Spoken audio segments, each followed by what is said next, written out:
Hello everyone. Welcome to the second lesson in Media and Information Literacy. For today's lesson, we will have the discussion of the evolution of traditional and new media. For today's objectives, here are our target. First is to discuss the different periods of how media evolved. Next is to understand the purpose of each media tool per era and to summarize the evolution of media through timeline. So let's start. So I have here a video, and then after I would ask a question about what we have seen on this video. So please pay attention as we start the video.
So far, have you enjoyed watching the video? Interesting, isn't it? Alright, so based from the video, how did communication evolve?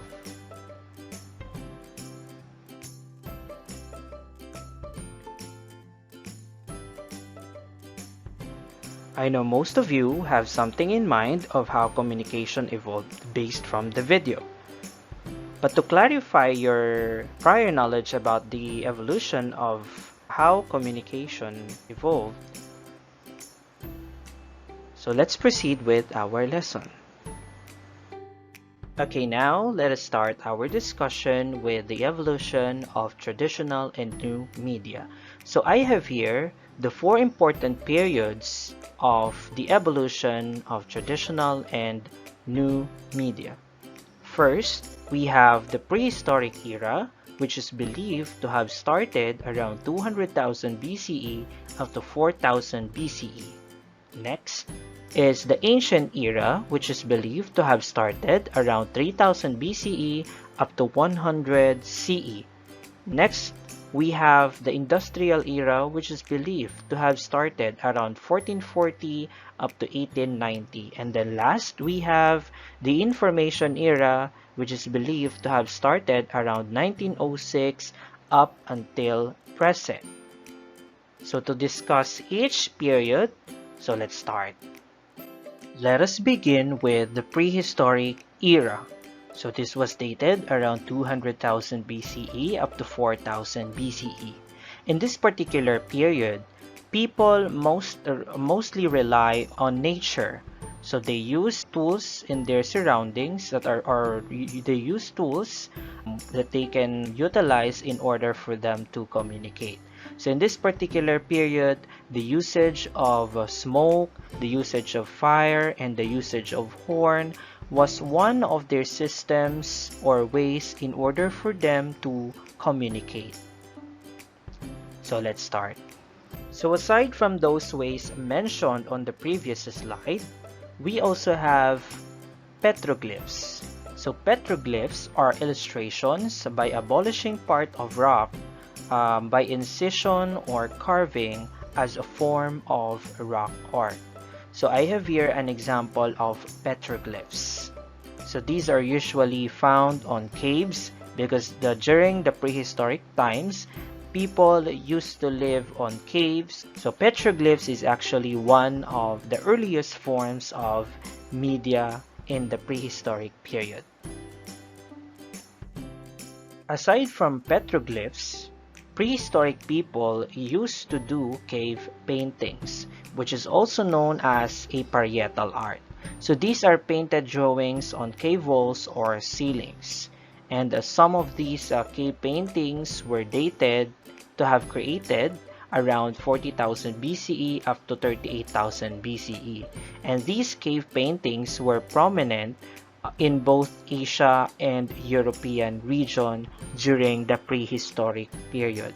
So unlike petroglyphs, wherein the process of that is through carving or incising objects or images in cave walls, so cave paintings are actually painted drawings on cave walls. There are instances wherein they use a sharp object or a sharp stone, and their painting medium could be an extract from a plant, or it could be the blood of their hunted animals.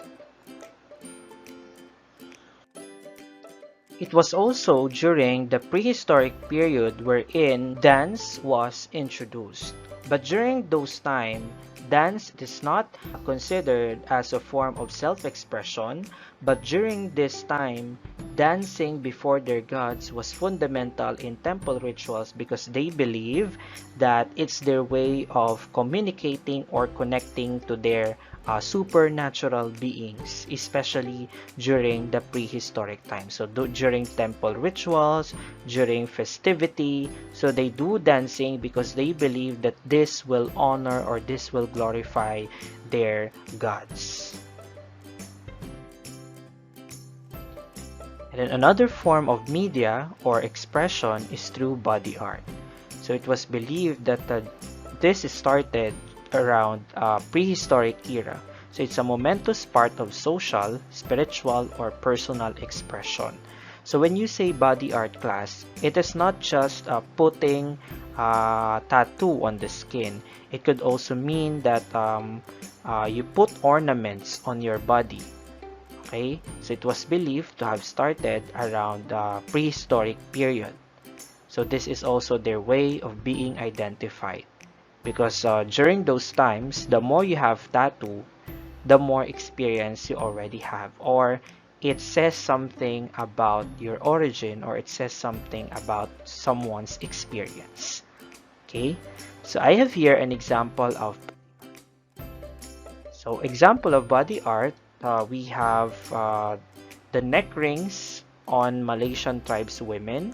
So we usually see this even still up to this day in some of the tribes in Malaysia and in other parts of Asia.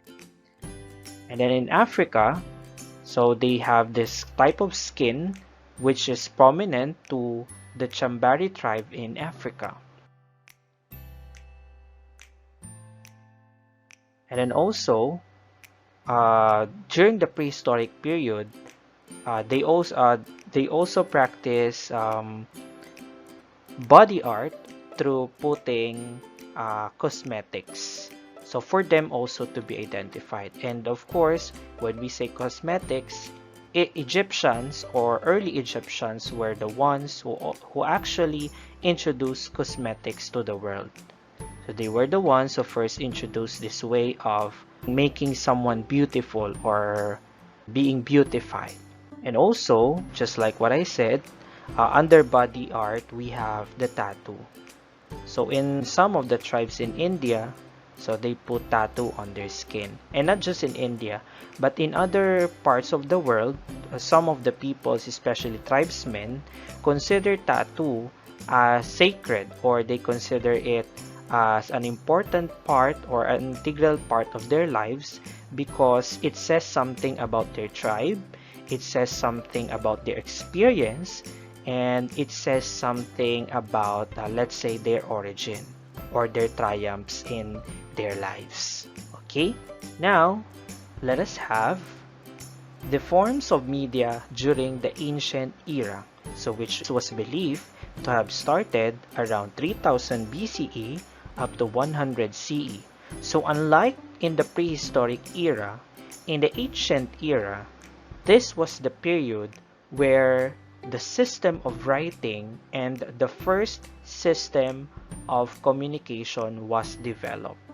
Yes, there are systems of communication during the prehistoric times, but it was not really fixed, or let's say it has no definite system yet until the ancient era.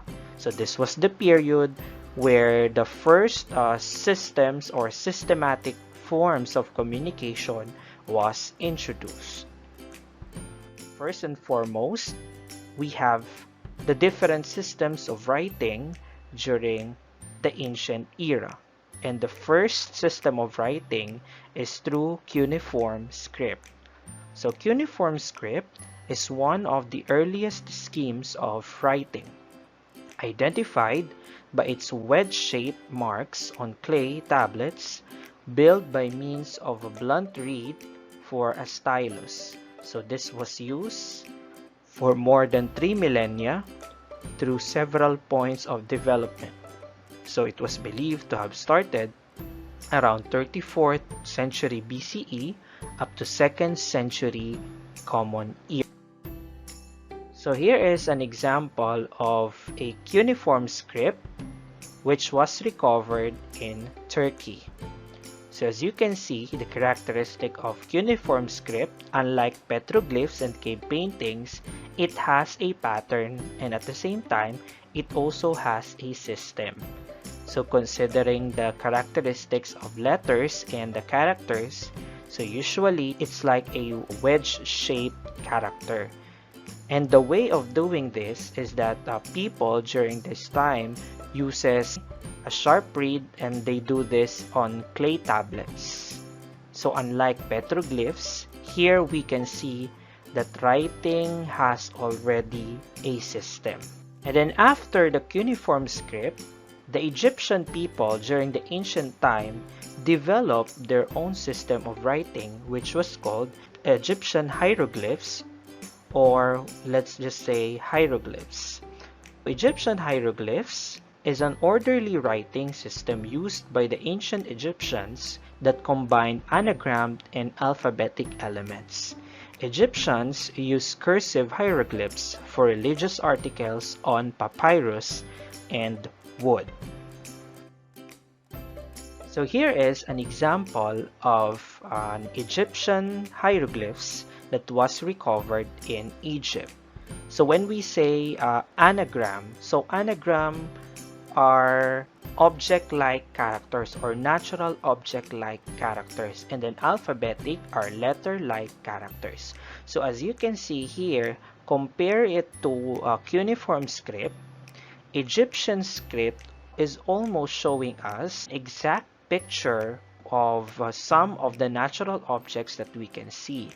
So comparing it to cuneiform script, the system of writing of the Egyptians was quite developed or was quite systematic compared to that of the cuneiform script. It follows a certain system. At the same time, it also uses anagram or natural object-like characters and alphabetic characters. And then because of this, it was also during the ancient period where the alphabet was introduced. The first alphabet that was introduced to the world was the Phoenician alphabet. So this was called by the tradition as the Proto-Canaanite alphabet for epitaphs older than around 1050 BCE, and it is considered as the oldest alphabet. It doesn't show any definite alphabet, so just characters. So cuneiform script and Egyptian hieroglyphs are just using characters, but there were no confirmed alphabet yet until the introduction of the Phoenician alphabet. So take note that the Phoenician alphabet is considered the oldest confirmed alphabet in the history. So it contains 22 letters, of all which are consonants, and it was acquired from Egyptian hieroglyphs and became one of the most extensively used writing systems spread by Phoenician merchants around the Mediterranean world. Considering history here, class, Phoenician alphabet was derived from Egyptian hieroglyphs. It was inspired by the Egyptian hieroglyphs. So even the letters were inspired by some of the characters in the Egyptian hieroglyphs. So we have here an example of a Phoenician alphabet. As you can see, based from the description, it contains 22 letters, all of which doesn't contain vowels. All are consonants. And then aside from Phoenician alphabet, even the Greeks also developed their own alphabet. So the Greek alphabet, according to history, was derived from the Phoenician alphabet. Then the Greeks acclimated it to their own language, creating in the development of the first true alphabet in which vowels bestowed balanced status with consonants. So take note of this, class. Phoenician alphabet was the first alphabet in the world, but Greek civilization claimed that their alphabet was the first true alphabet simply because this was the first time when vowels was introduced in the system of writing. So take note of this. Greeks were the ones who introduced vowels in the system of writing. And they believed that it would be balanced if they will create other forms of letters which they called vowels. So let's have alphabet then. Just like what I said earlier, so the Greeks used the Phoenician alphabet as their inspiration to develop their own. And according to Greek legends addressed by Herodotus in some of his writings, the alphabet was carried from Phoenicia to Greece by Cadmos. So we have here the Greek alphabet. So as you can see, the name of the letters here, we can still hear this in the present time. So we usually hear this when we put emphasis on the sound of each letters in the alphabet. So let's say A for alpha, B for beta, and then D for delta, and E for epsilon, and others. And even in military, the words there, or the names of the platoons there, some of the names of the platoons there were inspired by the Greek alphabet. And aside from that, there were organizations that are existing even up to this day which considers using the Greek alphabet. Alright? And during this time, going back to our discussion, during this time, so Greek alphabet is one of the most prominent systems in writing. And it was also during the ancient period when drama was introduced to the world. So drama is also considered as a form of media during the ancient period. So drama is a clear-cut mode of narrative, commonly fictional, served in performance. Western drama comes from classical Greece. So the theatrical culture of the city-state of Athens generated three genres of drama, such as tragedy, comedy, and the satyr play. And then by 5th century BCE, they were regulated in competitions held as part of festivities celebrating the god Dionysus. So it was also during the ancient period when drama was introduced not just as a form of art, but as a media tool. Because here, people can show their lifestyle. Drama is also the reflection of someone's life. And at the same time, drama is also a way of educating the younger generation. So it is how they pass a particular culture or a tradition to the younger ones so that the younger ones will also carry it out on the next generation. And drama was considered as not just a form of art, but it was also considered as a form of media. And then also, since we have discussed the system of writing, it was also during the ancient times when paper was introduced as a tool in communication. So grammatically, the paper was derived from papyrus, which means an ancient Greek plant, which is Cyperus papyrus, or that's the name of that particular plant where the word paper was derived.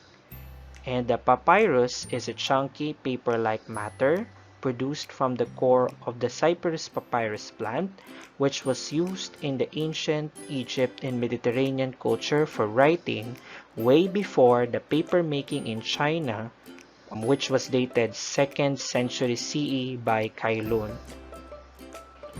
And then Mayans used a similar bark paper writing material not later than 5th century CE, and they call it amatil. Long before the ancient period, so there were other civilizations that are using this paper-like structure for their writing, such as the Egyptians and the Mediterranean culture, and they use papyrus for that. And it was in China where the industry of paper making was introduced and was believed to have started around 2nd century CE. As I was saying, the first paper making process was documented in China during the Han period, and it was stated to have happened around 25 to 220 Common Era. So it was a Chinese man named Kai Lun who introduced the process of paper making, which eventually spread out to some parts of the world. So take note, it was in China where the system of paper making started, and because during this ancient period, the barter system of industry is prominent, or it's common to most of the civilization, and during this period as well, notable civilizations are prominent. So that's why the process of paper making is spread out in some parts of the world. Now let us have the forms of media that was introduced during the industrial era, which was believed to have started around 1440, and it was dated up until 1890. So unlike the previous eras in media evolution, it was in the industrial era where the first mechanical tools or the first machines were introduced, and these machines were the inspiration of the modernized machines that we are using in the present time. So let's start. One of the most significant events during the industrial era was the invention of printing press. So printing press is an apparatus for administering pressure to an ink surface, recessing upon a print medium such as paper or cloth, thereby transferring the ink. So the invention and spread of the printing press was one of the most prominent events in the second millennium.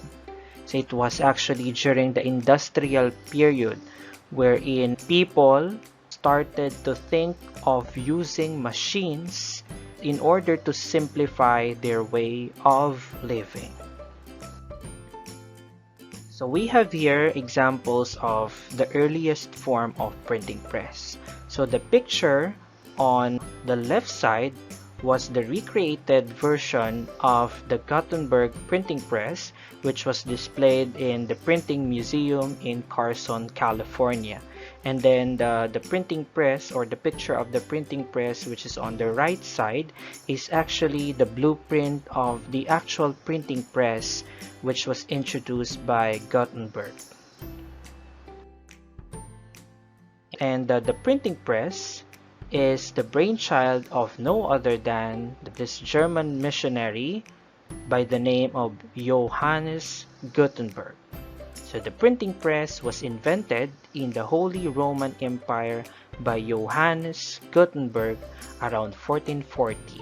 So he developed an entire printing system which fulfilled the printing operations through all its stages.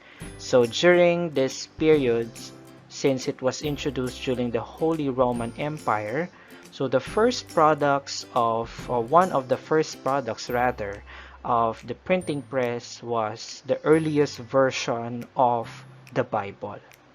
So it was during the industrial era where the Bible was first printed. And because of the civilization during this time, or the modernized civilization during this time, much modernized compared to ancient era, the concept of printing system was introduced to some parts of the world, and this actually started a more developed way of communication, because books can be used as a system of information gathering, and this also paved the way to evolve and upgrade the system of education as well during this time. Next, we have the dry plates. So aside from printing press, the invention of dry plates also one of the most prominent events in the industrial period. The dry plates were work of Desiree van Mookhoven. The collodion dry plates had been accessible since 1855, but it was not until the contraption of the gelatin dry plate in the 1851 by Richard Leach Maddox that the wet plate process could be a match in quality and speed. So dry plates were actually the great-great-grandfather of the camera that we're using. So here is an example of the late 19th century studio camera. So unlike the cameras that we are using today, wherein we will just flash our brightest smile and then post for a matter of seconds, and then there you go, the image will be captured. During these times, photography, it really requires patience and a lot of time, simply because for a photographer to develop a great image, so the subject must stare or must stay on his position for around hours long in order to capture a great image. So just imagine how long will you stay in front of this type of camera just for you to get the picturesque masterpiece that you are dreaming of. And then aside from a printing press and dry plates, the concept of telegraphy was introduced during the industrial era. So telegraphy is the long-distance broadcast of textual or symbolic messages. It is without the corporeal exchange of an object bearing the message. So it necessitates that the technique used for encoding the message both be known sender and receiver. So telegraphy was actually the period wherein was actually the process wherein a message is transferred from one end to another without actually exhausting yourself reaching the receiver. So a machine under telegraphy was introduced. One of that is what we call telegraph. So an electrotelegraph was self-sufficiently advanced and patented in the US in 1837 by Samuel Morse. So his assistant, Alfred Vail, developed the Morse code signaling alphabet with Morse.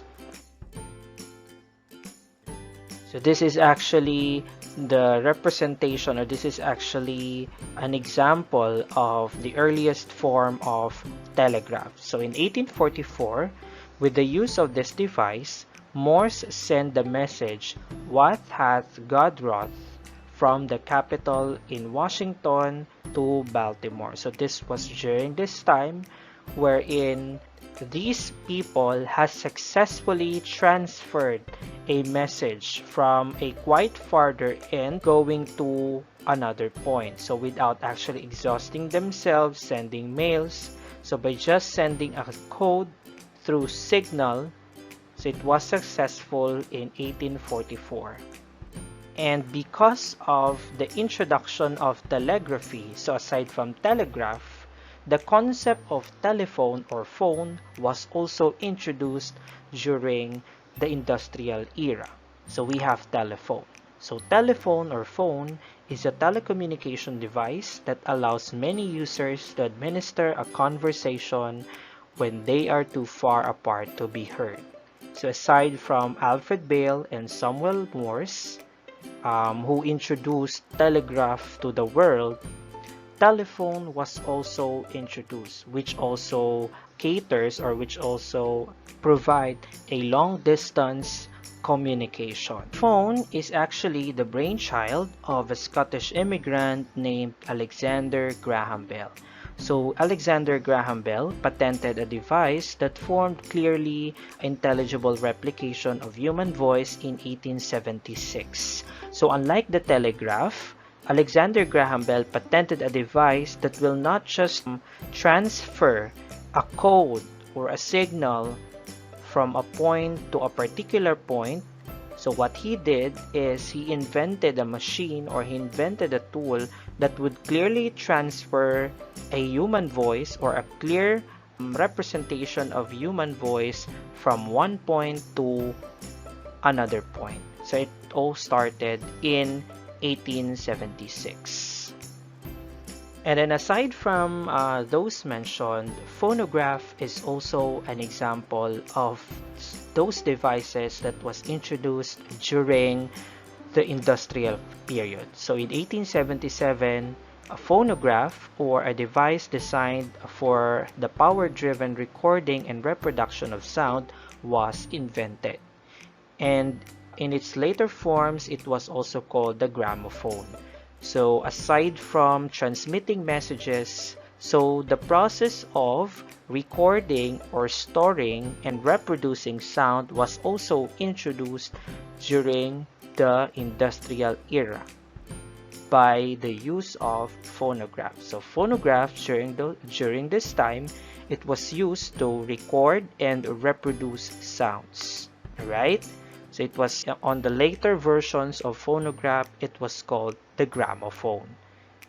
So we have here the picture of Thomas Edison with his brainchild, which is the phonograph.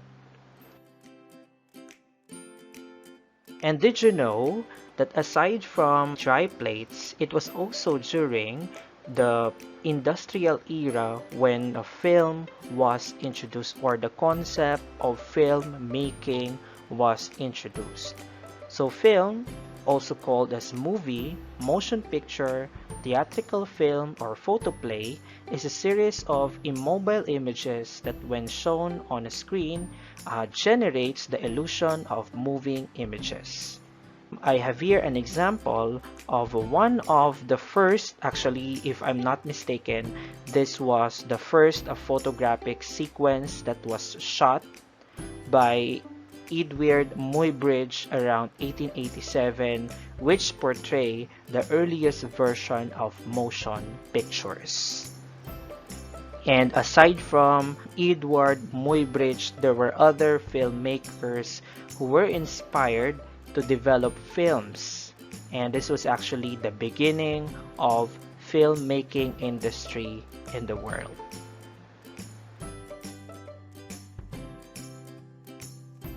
Now, let us proceed to the forms of media which were developed during the information era, and it was believed to have started around 1906 up until the present time. One of the inventions in the information era is the radio. So radio is a technology of using radio wave to convey information such as sound by modulating some property of electromagnetic energy waves transferred through space. So it was during the information era when radio was introduced to the world. It was believed to have invented around 1920s, and as decades goes by, the form of radio also evolved. So from a gramophonic type radio, so it evolves in every decade, and nowadays we have different ways of listening to the news in radio. So we have radios in our phone, we can listen to radio online, and we can still listen to our radios in our home. Aside from radio, television was also introduced during the information era.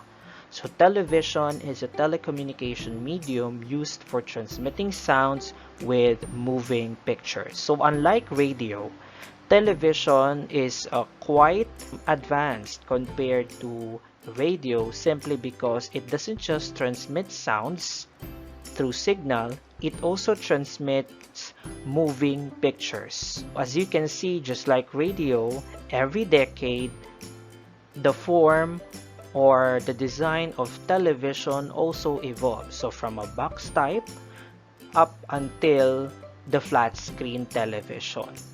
So even the function of television also evolved. So during its original invention, so we're only used to watch shows on television alone, but nowadays we can do much function in television aside from watching shows in our TV because of the invention of the smart television. So we can even connect them to the internet. So you see how technology evolves over time.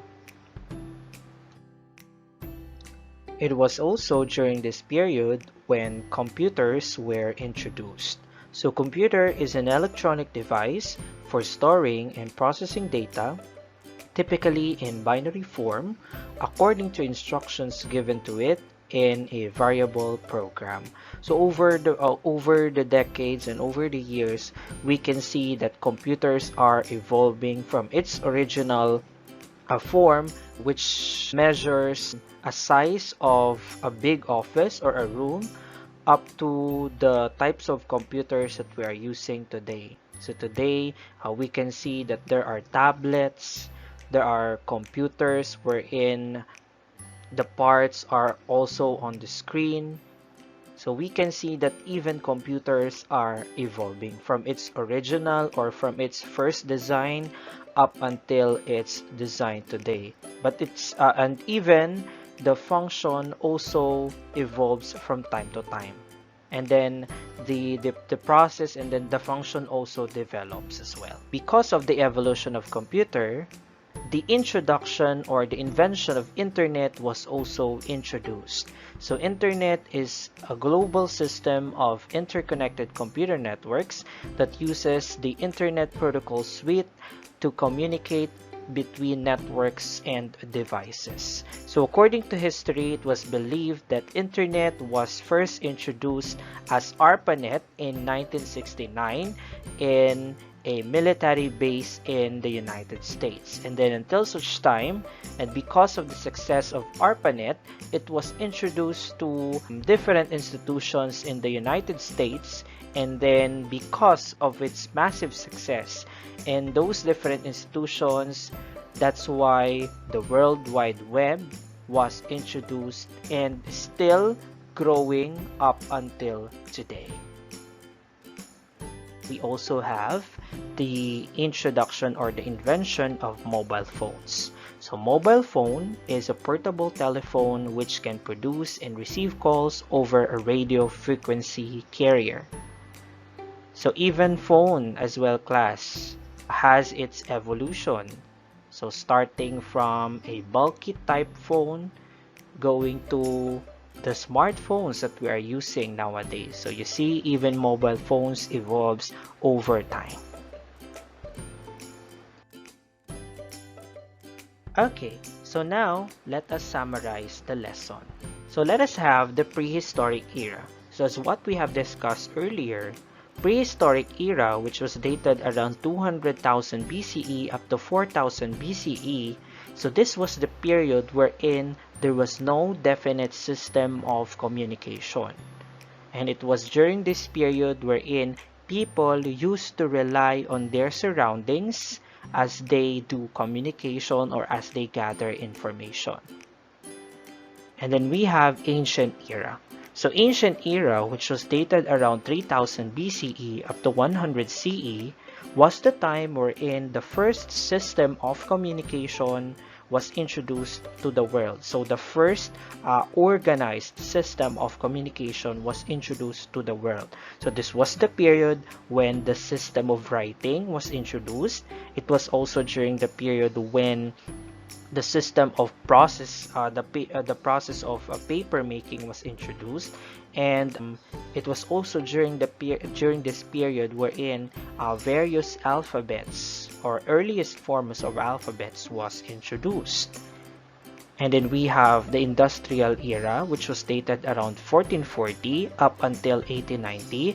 So this was the period class wherein people invented machines in order to ease the way of communication. So unlike ancient era, so this was the period wherein people thought of creating an ease in terms of communication. So that's why various machines were developed in order to spread information, in order to store information, in order to transmit an information without actually exhausting from going to going to one place to another.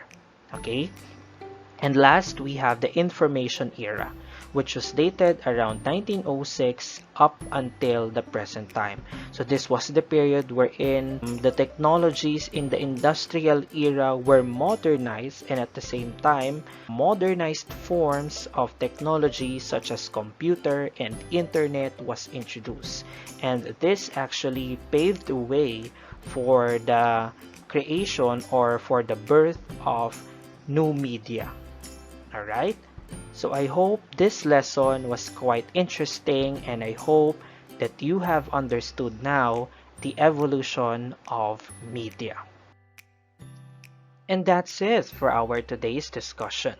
So I hope that you have learned something about the evolution of traditional and new media, and I also hope that all of us will appreciate those tools of media that we're using today, because in this particular lesson, we have learned that these tools have gone through upgrading, have gone through revision before it was actually what it was today. Alright?